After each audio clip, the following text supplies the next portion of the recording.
মুহতারাম হাজিরিন, এই জায়গাটা থেকে আমি বলছি, আমি আমার দেশের মুসলমান, বিশেষ করে ইয়াং জেনারেশন এবং বিশেষ করে যারা রাজনৈতিক নেতা কর্মী, তাদেরকে বলতেছি, তোমরা যেই যেই দলের রাজনীতি করো, শুধু রাজনীতির কারণে আমরা তোমাদেরকে দুশ্মন মনে করি না, তোমাদেরকে বেঈমান কাফেরও মনে করি না, তোমাদেরকে অমুসলিম মনে করি না।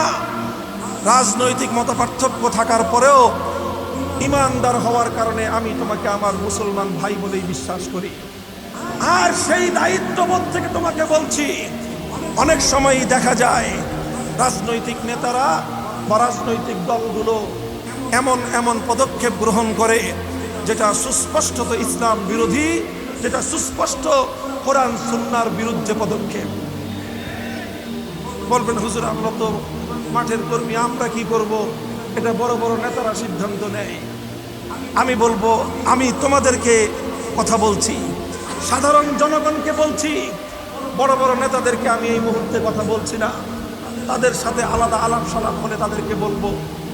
তোমাদেরকে যে কথাটা বলি, হে মুসলমান, মনে রেখো, যখন তোমার দল অথবা তোমার নেতা তোমাকে এমন কোন পথে আহ্বান করবেন যে পথ ইসলামের সাথে সাংঘর্ষিক, যে পথ, যে কথা আল্লাহর কোরআন এবং নবীর সুন্নাহর সঙ্গে সাংঘর্ষিক, তখন হলো তোমার ঈমানের পরীক্ষার সময়। তখন তোমাকে পরীক্ষা দিতে হবে, তোমার কাছে তোমার ঈমান বড় না তোমার রাজনীতি বড়। তখন তোমাকে পরীক্ষা দিতে হবে, তোমার কাছে আল্লাহ রাসূলের কথার গুরুত্ব বেশি না তোমার নেতা নেত্রীর কথার গুরুত্ব বেশি। কথা পরিষ্কার। তখন যদি তুমি মনে করো যে নেতা নেত্রীর কথা মানতে গিয়ে, দলের নির্দেশ মানতে গিয়ে কোরআনের বিরুদ্ধে যেতে হয় আমি যাব, ইসলামের বিপক্ষে যেতে হয় আমি যাব, তাহলে তুমি মনে রেখো, তুমি আর কিছু হলেও রাজনৈতিক বড় নেতার কর্মী হলেও ইমানদার হতে পারো না। কথাটা ভালো করে মনে রাখবেন। সেই সঙ্গে আরেকটা কথা মনে রাখবেন, যুগের সকল আলেম সমাজ যখন কোনো একটা বিষয়ে একমত হয়ে যায়, কি বললাম বলেন তো? সকল আলেম সমাজ যখন কোনো একটা বিষয়ে একমত হয়ে যায়, এক কথা বলে, তখন সেটাকে ইসলামী শরীয়তের পরিভাষায় বলা হয় ইজমা। কি বলা হয়?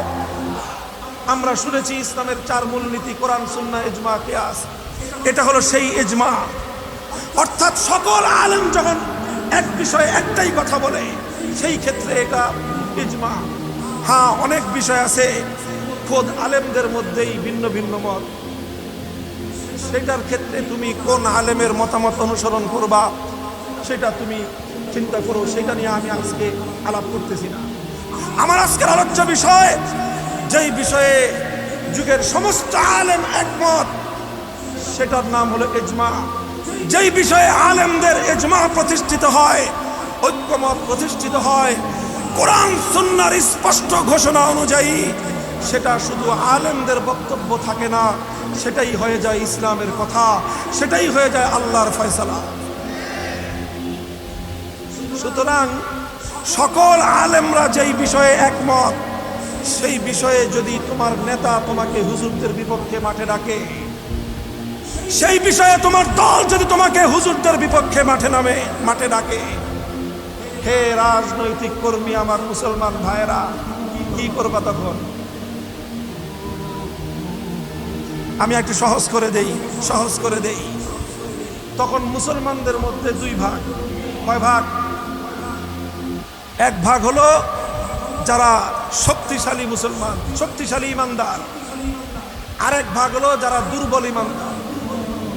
এক হলো যারা শক্তিশালী ইমানদার, আরেক ভাগ হলো যারা দুর্বল ইমানদার। শক্তিশালী ইমানদাররা কি করবে জানো? যখন তোমাকে তোমার দল অথবা তোমার নেতা সমস্ত আলেমদের বিপক্ষে মাঠে নামতে বলবে, তখন দল আর নেতাকে বৃদ্ধাঙ্গুলি দেখিয়ে বলবা, ঈমান বিক্রি করে রাজনীতি করতে আসি না। পারবা তো বলতে? এটা হলো শক্তিশালী ইমানদার যারা হাত উঠাইছেন নাকি? আর অনেকেই কিন্তু হাত উঠান নাই, আমি টের পেয়েছি। চিন্তা করতেছে, হাত যদি উঠাই তাহলে তো আবার বৃদ্ধাঙ্গুলি দেখাইতে হবে। তো তাদের জন্য, যারা দুর্বল ইমানদার, তাদের জন্য বলি, তখন তো আপনি চিন্তা করবেন যে এখন যদি আলেম ওলামাদের বিপক্ষে, ইজমায়ে উম্মতের বিপক্ষে মাঠে নামি ইমান যায়, যদি দলের বিপক্ষে নামি রাজনৈতিক পদ যায়, কথা ঠিক? উভয় সংকটে পড়লেন। এখন আপনি কি করবেন? যেহেতু আপনি দুর্বল ইমানদার, কাজেই এই কারণে রাজনৈতিক পদও ছাড়তে মনে চায় না। আবার যেহেতু ইমানদার, ইমানটাও ছাড়তে মনে চায় না। তা আপনার জন্য একটা কৌশল আমি বলে দিয়ে যাই। তখন পরিষ্কার নেতাকে বলে দিবেন যে নেতা, পেটে ব্যথা।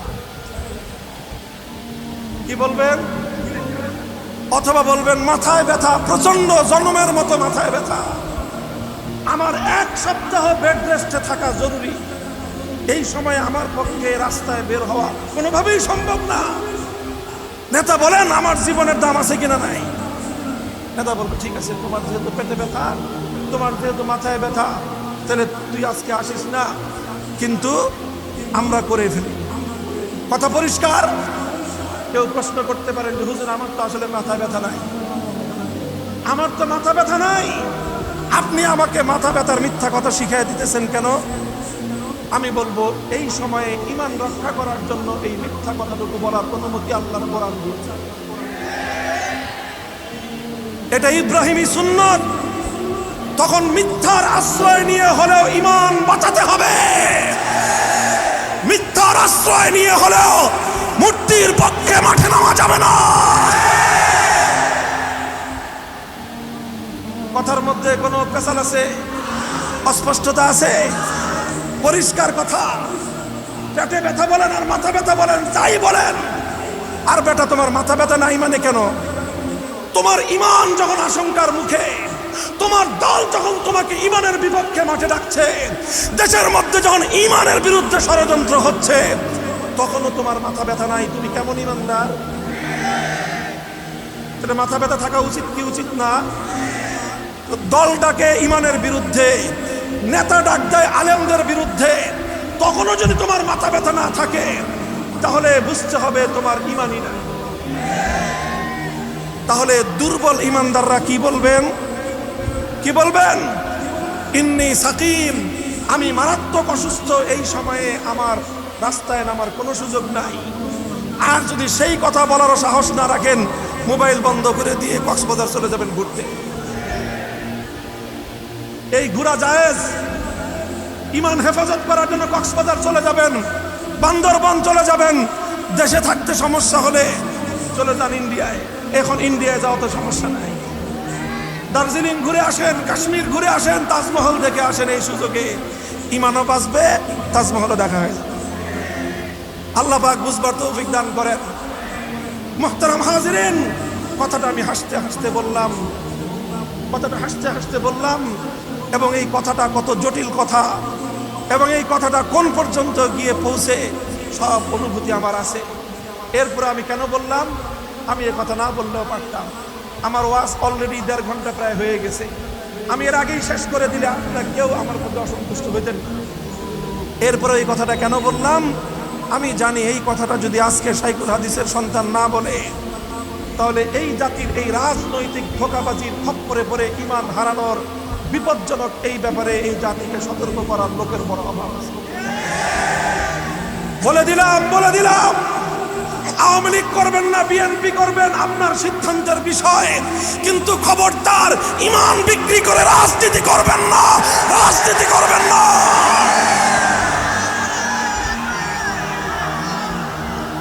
আল্লাহ পাক তৌফিক দান করুন।